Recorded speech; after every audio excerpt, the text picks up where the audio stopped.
Now holding up the document, the umbrella final agreement.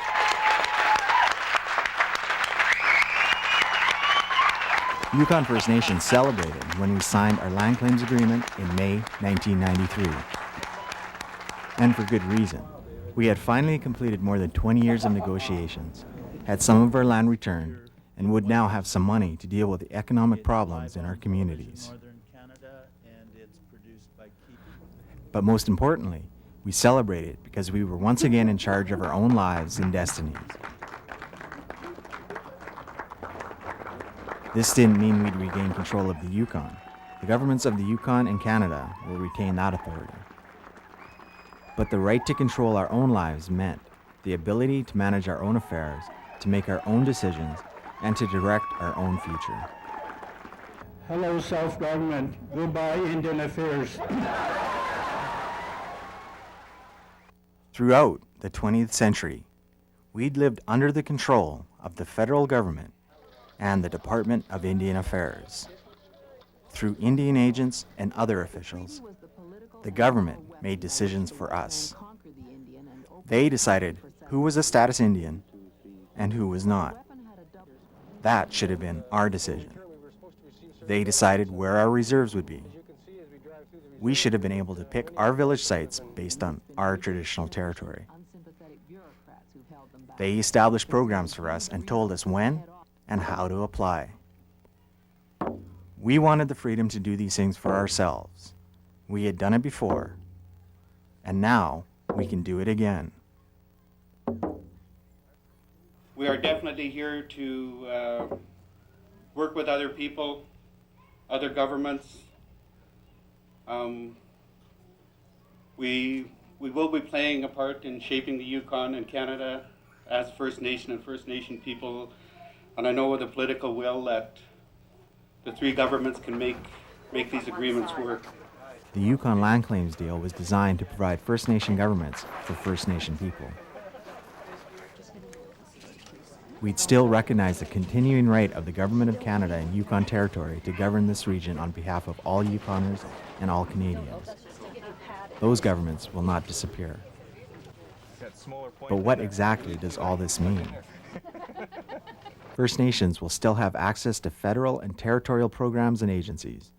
Government workers will still be responsible for all Yukoners, First Nations and non-First Nations alike. What will be different is that First Nations, when ready, will take control of education and training,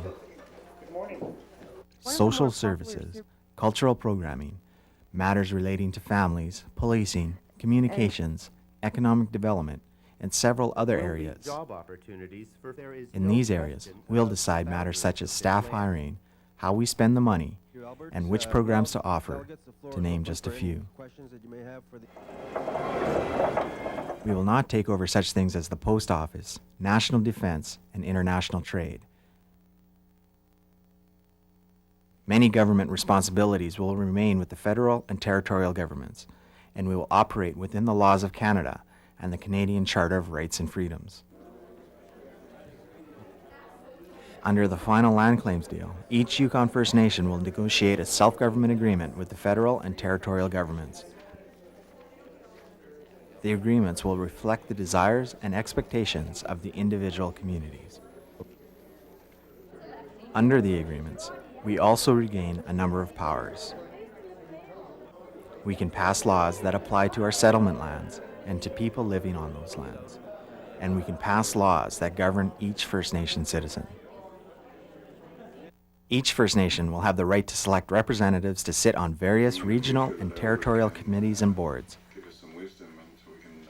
This will ensure that First Nations voices are heard in the major decision-making bodies in the Yukon. And each First Nation will determine who represents it. We will have many other rights. We will manage our settlement lands and money as we see fit. We will be able to collect taxes from our lands, sign contracts, and borrow money. This will allow us to operate with more freedom and flexibility than in the past. It will mean that the leaders and decision makers will be responsible to the First Nation citizens and not to the governments in Whitehorse or Ottawa. In the past, when things went wrong, we could blame the problems on the bureaucrats. In the future, our people and our leaders will be making the decisions. We lived with this kind of responsibility for thousands of years, and now we're ready to have it back again. But these changes will not occur overnight. Some people think that the settlement of land claims means that we will have all the powers of government right away. That is not how it will work. We need time to get it right. And there are many practical matters to attend to. And hopefully now if we're able to get into this constitution and ratify it and start making changes, that we'll be able to move forwards as a nation again and be unified. It's right across, you know, where those Each big First poles Nation are that on signs a top settlement of the agreement red must white draft a pole. constitution. It's just A lot of our members. This constitution will describe how our First Nation governments will operate and how membership is to be decided. It will show how we'll manage our internal affairs and how we'll intend to use our lands and resources. Our Constitution will also explain how we make and amend our laws, control our money, and hold our elections. You know, we've had some good discussion this morning. It will also explain the right of individual First Nations and the rights and responsibilities that go hand in hand with being a member. Some children that are Writing these constitutions will be very important, and it will take time to get it right. These constitutions will have to be accepted by the First Nations and comply with Canadian law. We don't want to hand out from you. We also have to work closely with the Yukon and Canadian governments on the transfer of government operations to individual First Nations. We may even want to change the program so that they suit our values and customs. We'll have to arrange the financial aspects of the transfer and ensure the other governments that these services will be delivered according to our agreements and Canadian law. These discussions will take time. We have key land selections in almost every aspect of our traditional territory, right? Each individual First Nation will also have to deliver services to its beneficiaries according to the eligibility requirements laid out in the final agreements. To be considered a Yukon First Nation beneficiary, an individual must be a Canadian citizen, Who's voting? be 1/4 First Nation ancestry, be a descendant of a First Nation person who lived in the Yukon between 1800 and 1940, or be an adopted child of a recognized Yukon First Nations person. Within 2 years of signing a final agreement, each Yukon First Nation will establish an enrollment committee. There is also a territory-wide enrollment commission that will oversee this process. They will have the power to determine if individuals are close enough in blood, culture, and spirit to be considered a member of the First Nation. These are difficult decisions. Some people will be eligible for enrollment in more than one First Nation, but will have to decide between the two. We will not become self-governing overnight. Some of our communities already run their own schools, manage health centers, and operate social services. This will continue and grow. But we will proceed carefully, making sure our government partners are ready for the transfer, that we have trained our own people to handle the work, and that the communities have the necessary resources to manage our affairs. Self-government is possible under the Yukon Land Claim Settlement. It will give Yukon First Nations a great deal more freedom, but it will not cut our ties to the government entirely. The Yukon and Canadian governments will provide the money necessary to support our government operations.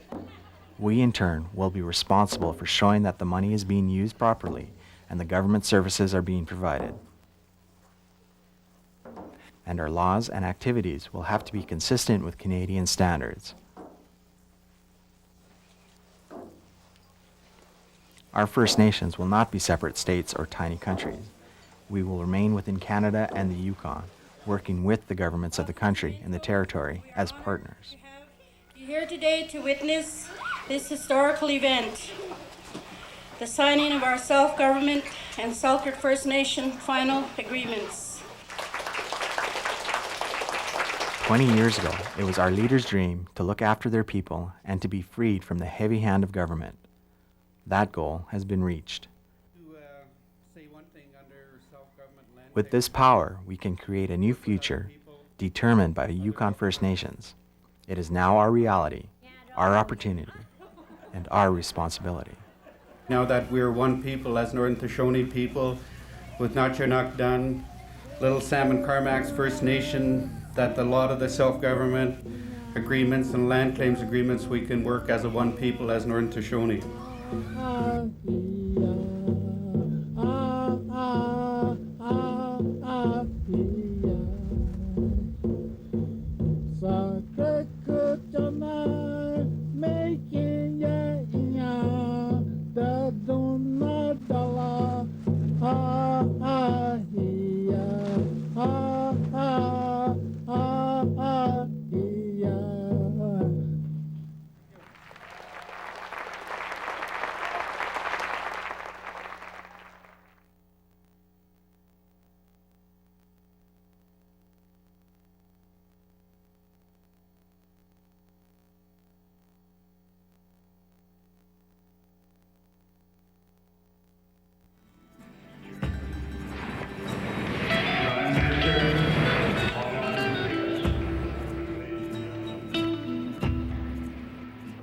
When land claims negotiations began in the Yukon more than 20 years ago, most people talked about money and land. We want land and resources so we can develop ourselves. How much compensation would Yukon First Nations receive? How much land would we control? There were big numbers involved, millions of dollars and thousands of miles of land. We are not here looking for a handout. We are here with a plan that will cost the Canadian taxpayer much less than if the present government policies and program continue. But our leaders said all along that the land claims was about more than money and land. Our goal was not to sign a quick deal. Governments and non-native people talked about certainty, extinguishment, and final deals. Our leaders had a different message. Our Yukon land claim settlement was a beginning, not an end. We sought the money, land, and power necessary to rebuild our communities, to bring strength and health back to our people. This was our goal. The land claim settlement was to be a tool that we would use to make our people strong again. This approach which you have taken in here is one, therefore, which is very welcome to the government. We think that it is a much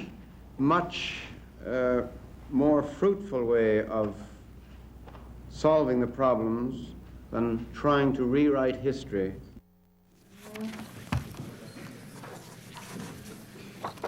The land claims agreements are long and complicated documents, hundreds of pages of complex legal material. Within these words, however, lie the powers necessary to reach our objectives.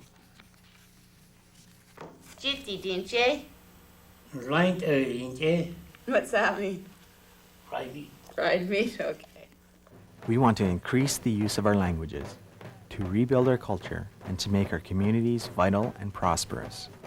We want to preserve First Nation values and to demonstrate that they have a vital role in modern Canada. But how are we going to do this?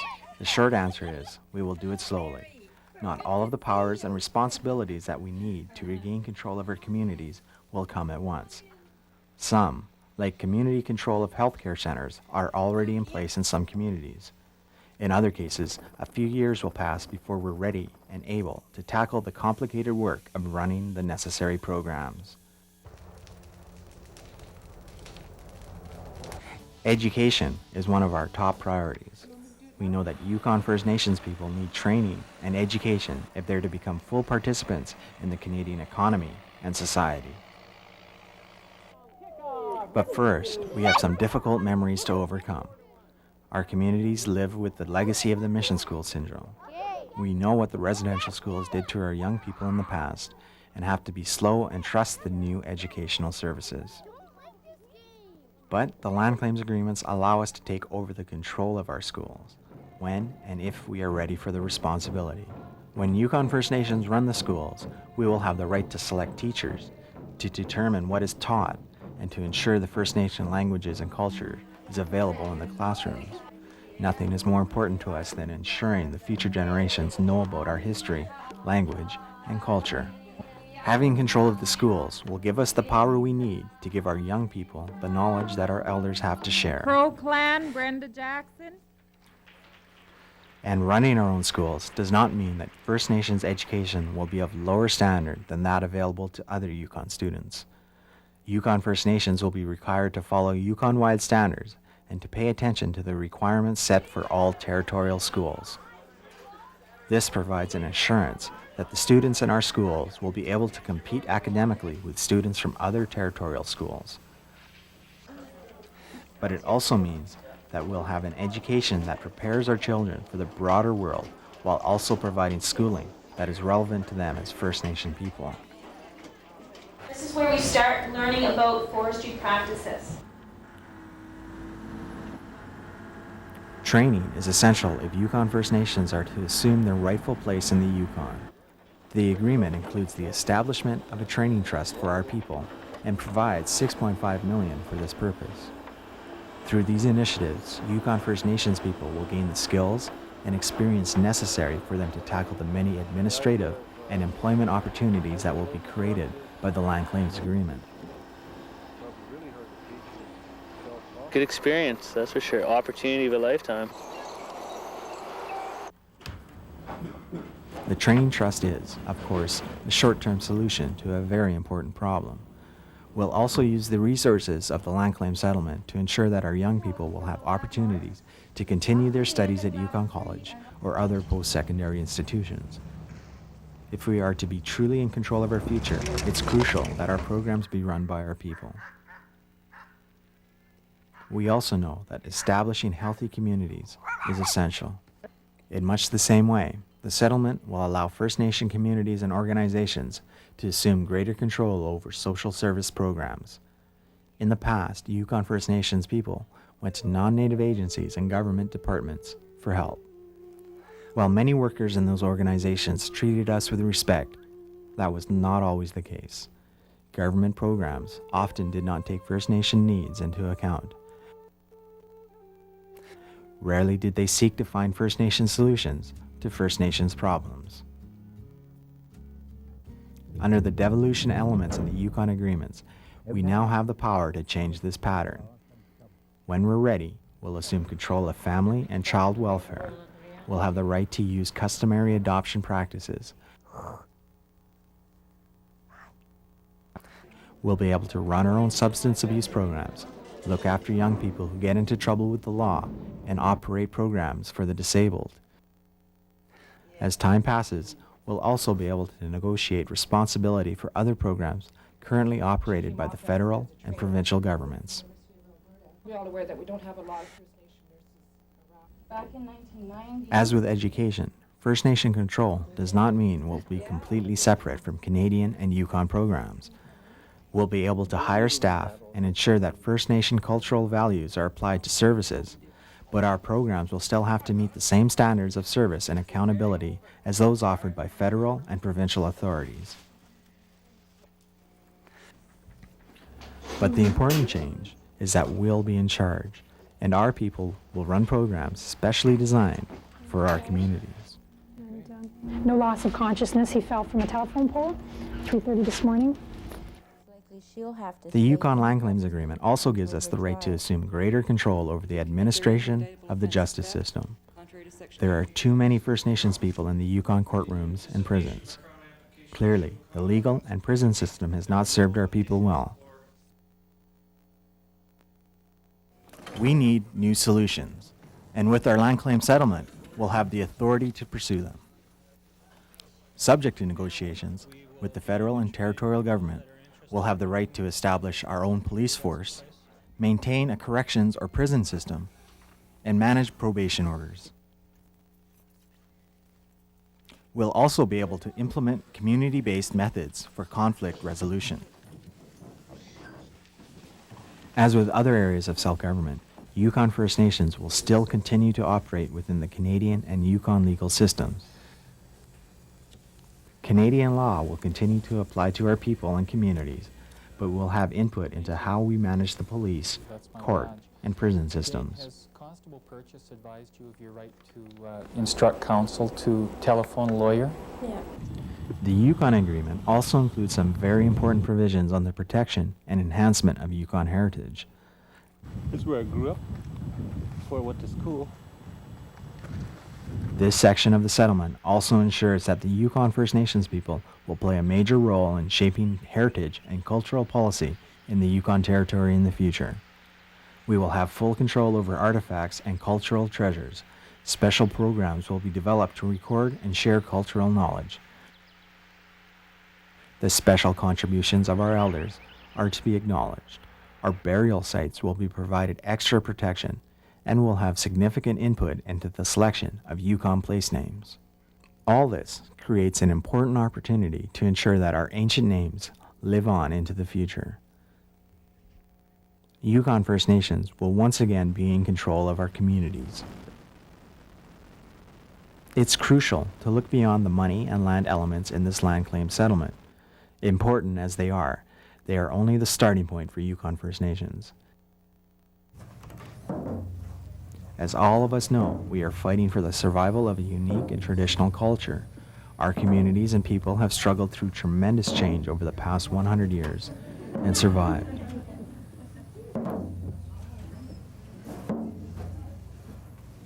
The Land Claims Agreement gives us the opportunity to begin the difficult process of rebuilding our communities and ensuring that our languages and cultures survive. In a few years' time, our communities will be running our schools and social programs. We'll have First Nations police for First Nations villages, and First Nations values will be part of the justice and prison system. First Nations people will have to determine spending priorities, hire staff, and develop programs that are truly responsive to the needs of our communities. The basic goal of the land claims process is to create strong, stable, and integrated First Nations societies. The Yukon settlement is the end of one journey and the beginning of another. With the authority and resources provided by the agreement, we can move ahead with confidence and strength towards a very different future, one that will see Yukon First Nations managing our own affairs once again.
When you're talking land claims, people love to talk about the money. And there is money in the Yukon land claim deal. In fact, several $100 million. But behind the big numbers lies an even larger responsibility to provide for the economic future of Yukon First Nations people. The land claim settlement money provides us with a one-time opportunity to create jobs, investment capital, and other economic opportunities for First Nations people.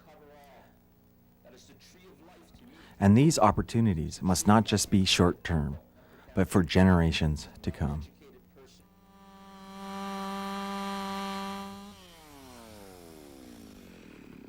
Right now, there are problems in every Yukon community.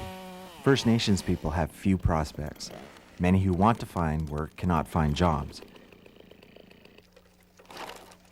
In In the smaller villages, there are few opportunities and no money available to start businesses. The land claim settlement gives us a chance to build a new future.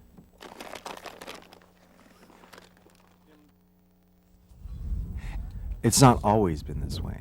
For centuries, the land's riches provided for Yukon First Nations people. Our lives were in tune with the natural cycles of the land. Our ancestors traded with First Nations people from Alaska, the lower Yukon, and the Arctic coast, and made good lives for themselves. When the Europeans arrived, Yukon First Nations responded quickly to the new opportunities. They wanted our furs.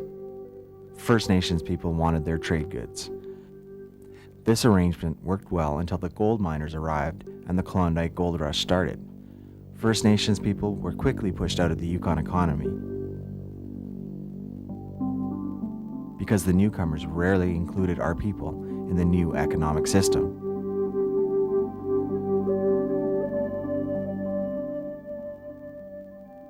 Yukon First Nations people struggled to participate in the growing Yukon economy. In many communities, this meant attempting to combine wage work with hunting and trapping. At other times, it meant work commitments clashed with cultural obligations. And when the government stepped in with welfare payments, our people found themselves ensnared in a dependency lifestyle. Yukon First Nations have been in economic difficulty for some time. The Yukon economy is very seasonal, with lots of jobs in the summer and very few in the winter. Many of our communities are far from major employment centers. Our people have to move in if they want to find work. The result has been high unemployment, poverty, broken families, and communities.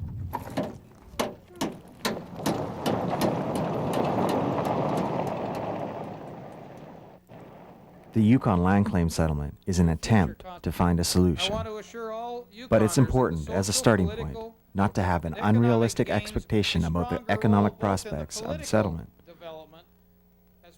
The funds provided through this settlement will have to be managed very carefully in order to ensure that there is money available for generations down the road. The settlement money will not be distributed to Yukon First Nations people individually. Instead, it will be invested and used for projects of long-term benefit to Yukon First Nations. Some people still think that the settlement has made people rich, and that each Yukon First Nation person will soon have thousands of dollars to spend. That is not how the money is to be used. The Council of Yukon First Nations and individual First Nations will invest in a variety of local and territorial projects. We will look for investment opportunities that will make our money grow so that future generations have resources to draw on in the future. How much money is involved? When the Umbrella Final Agreement was reached in 1989, it called for payments of $242 million to be shared by the 14 First Nations. Since then, that money has grown. The Little Salmon Carmack share, for instance, was $15.5 million. Today, it's grown to $20.7 million, and because it's being paid out over 15 years, when it's all paid out, it will total over $34 million.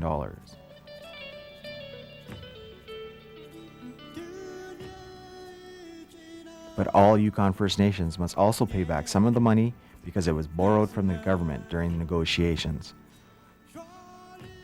Little Salmon Carmack's debt is about $8 million. Paid back over 15 years, their debt payment will total nearly $12 million. This same formula applies to each Yukon First Nation, with payments beginning after each individual First Nation reaches their final land claims agreement.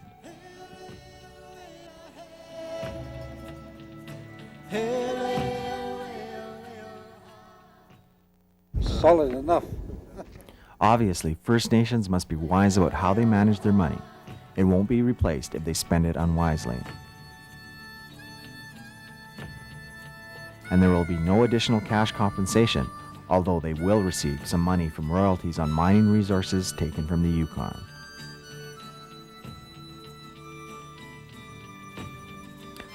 So, what is to happen with the money? The short answer is, it will vary, from First Nation to First Nation, and from year to year. Some of the funds will be devoted to local community developments, including the establishment of new businesses.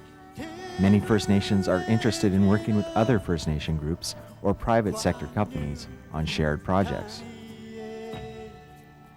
First Nations will also invest in stocks, bonds, and companies to ensure that our money continues to grow.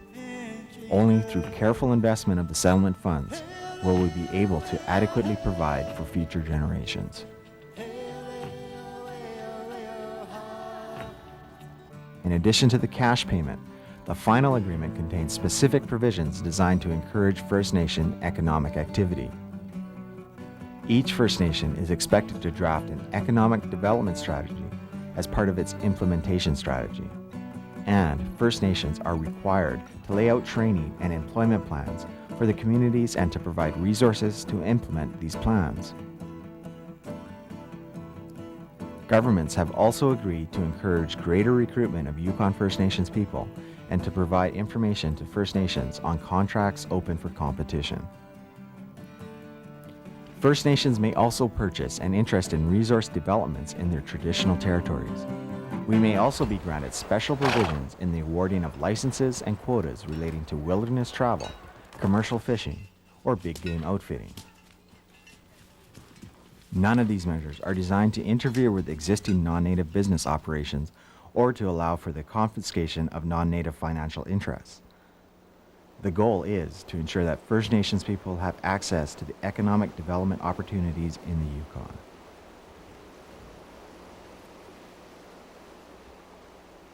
Great emphasis will be placed on preparing Yukon First Nations people for the modern economy. There will be extensive training and apprenticeship programs, and Yukon First Nations will be kept informed of economic activity in their area. These measures will ensure that Yukon First Nations people will be fully prepared to participate on their terms in the Yukon economy.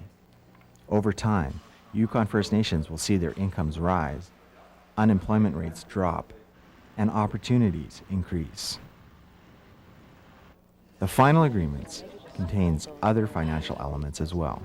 As self-government provisions are implemented, First Nations will require funding from the federal and territorial governments. Provisions have been made for these financial transfers. The goal is to ensure that Yukon First Nations are adequately funded, that the necessary services are being provided, and government funds are being properly managed.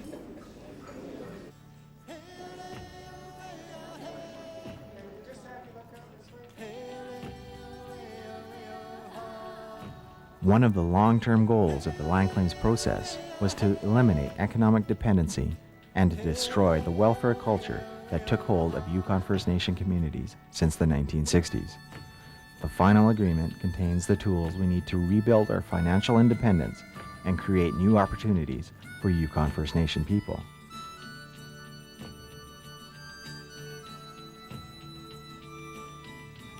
There's no question that this in itself is only a beginning. And the chief said to me, now the hard part begins. Many Yukoners expect a quick economic fix to come from the land claims agreement and see the $242 million as a new bonanza for the territory. Such expectations are indeed unrealistic. While the transfer of the money and resources to Yukon First Nations will bring some short-term benefits, our focus is on the long term. We want and will get job training, new employment opportunities, and stable, long-term investments to ensure a legacy for future generations. We want to be full partners in all new developments and be able to choose our economic path that suits the needs, abilities, and training of our people. The economic difficulties created for Yukon First Nations over the past 150 years will not be set right in 5 years or even 10 years. It'll take time to give our people the degree of control and choice that they require to establish true partnership with non-native people in the Yukon. But the land claims agreement is an enormous step in the right direction. Little summer, good place. a little salmon, hey, yeah,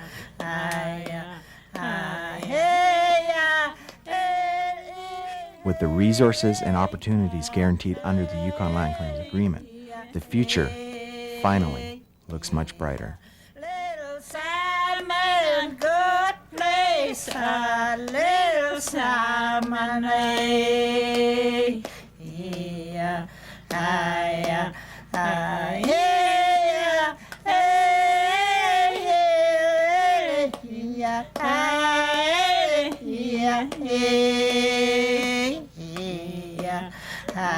yeah, little salmon, good place, a little salmon, eh.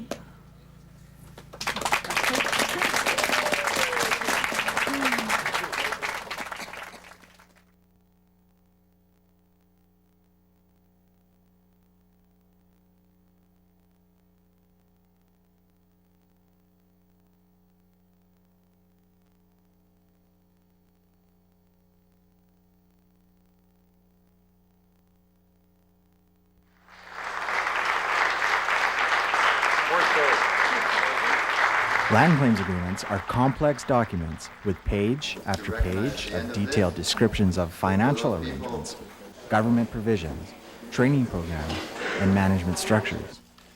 But when all is said and done, land claims agreements are about land and resources.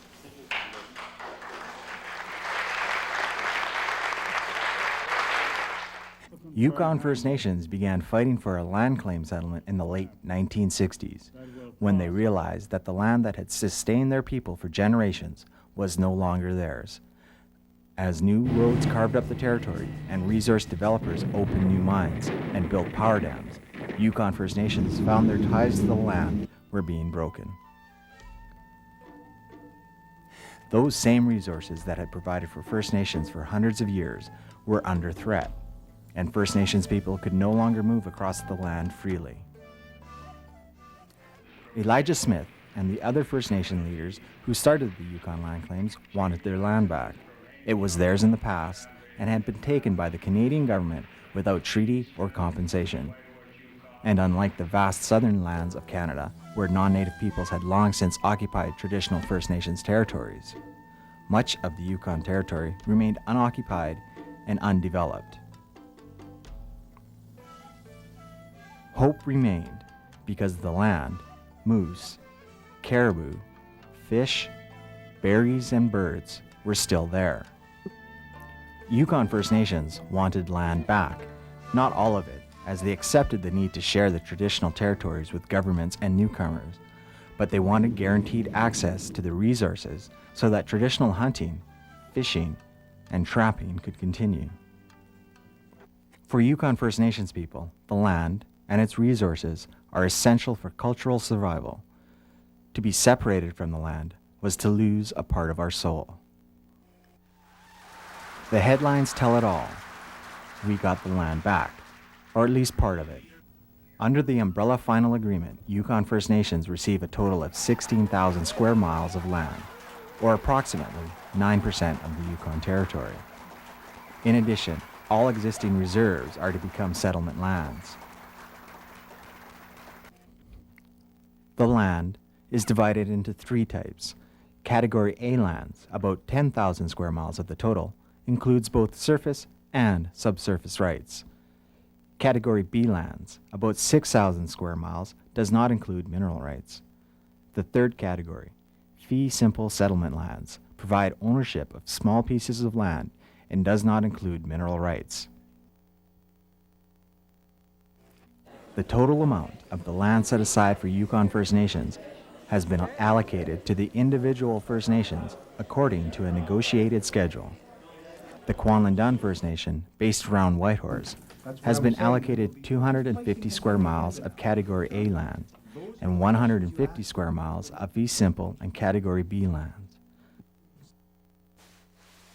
Vuntut-Gwitchin First Nation, located in the far north of the territory, has had almost 3,000 square miles of Category A land set aside for its use, but has no Category B lands assigned. All First Nation lands are to be held collectively and are not to be assigned to individual First Nations people. And Yukon First Nations can't just take any land we want.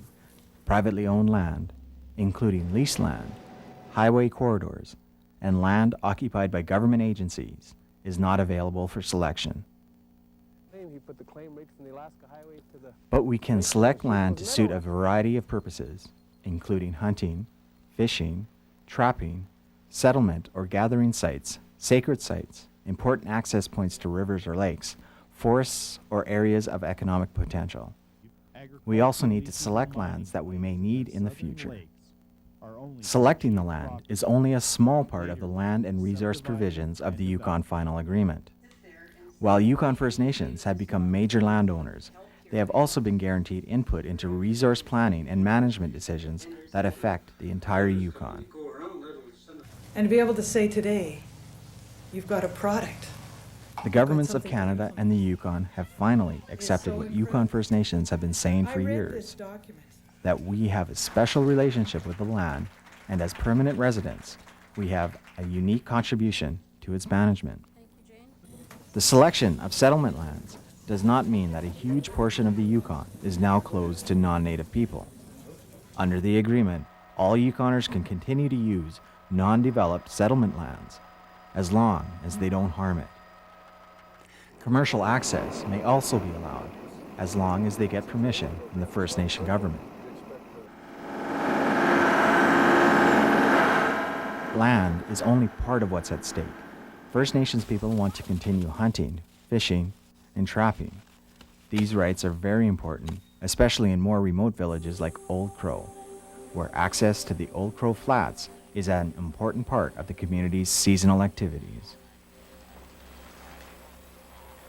Restrictions may be placed on First Nations harvesting, but only when such actions are required for conservation or other public purposes. And when limits are imposed on the harvesting of wildlife or fish, the food and ceremonial needs of the Yukon First Nations will always take top priority. And this does not mean that First Nations people gain an uncontrolled right to hunt and fish. Care must be taken to ensure that First Nations harvests are sustainable and that other users have access to resources as well. The powers granted over land and resources will mean little, of course, if uncontrolled development occurs in nearby areas. In the past, major developments occurred with little thought about the impact on First Nations people and communities. This will now change. The final agreement requires the establishment of a variety of regional and territorial boards and commissions. Each will have First Nation participation. Under the agreement, special management areas will be created. In these zones, special provisions are to provide for the harvesting and cultural needs of Yukon First Nations people. Regional land use planning councils will also be formed to ensure that individuals at the community level decide how their lands are to be used. It will be overseen and assisted by the Land Use Planning Council. Each of these bodies will have at least 1/3 First Nation representation. Yukon First Nations people are also guaranteed representation on a number of regional and territorial boards. These include the Fish and Wildlife Management Board and a Renewable Resources Council for each Yukon First Nations traditional territory. First Nations will select 50% of the representatives that sit on these boards. These organizations will play a major role in deciding how Yukon lands and resources are to be used. But the Yukon Land Claims Agreement does not put a stop to future development. For years, opponents of the Yukon Land Claims process argued that a final settlement would prevent future mining and resource development. That was never our intention. We said from the beginning that we expected mining and other resource activity to continue, but we wanted protection from uncontrolled development on our traditional territories. And we also wanted to ensure that Yukon First Nations received some of the benefits from developments on our traditional lands. By regaining control of some of our lands and securing investment capital and other compensation agreements, we now have some of the tools necessary to participate in future resource activity. The final agreement also requires the establishment of a development assessment process. This process will review proposals for resource development and weigh the impact proposals may have on any First Nation. A Yukon Development Board with 50% First Nation representation will also be created. It will review all plans and make recommendations on new proposals. And all proposals must receive the approval of the affected First Nation government. Yukon First Nations won't be able to stop developments outside of our settlement lands, but will have a chance to oppose them. And a guaranteed voice on all advisory and decision-making bodies provides us with the assurance that the concerns of Yukon First Nations people will be taken into account before any major projects proceed. From the beginning of the Yukon land claims process, our leaders made it clear that we wanted to be partners in the Yukon's future. I shall be treated as a leader of my people. And in the past that has not always been there, but in the future I'm certain it will be there, because I have heard the commitments this morning. The Land Claims Agreement assures this. We want to ensure that resource projects do not destroy our communities or harm our traditional activities. But we also want to make sure that resource projects provides our people with long-term benefits like jobs. When the Yukon land claims process began over 2 decades ago, we hoped to regain some of our land and become partners in new developments. We achieved our goals in the Yukon Final Agreement. First Nations have gained a fair share of territorial power, recognition of our needs, our knowledge, and our commitment to the Yukon Territory. We have cared for the land that has sustained us for thousands of years. Now we can do it again.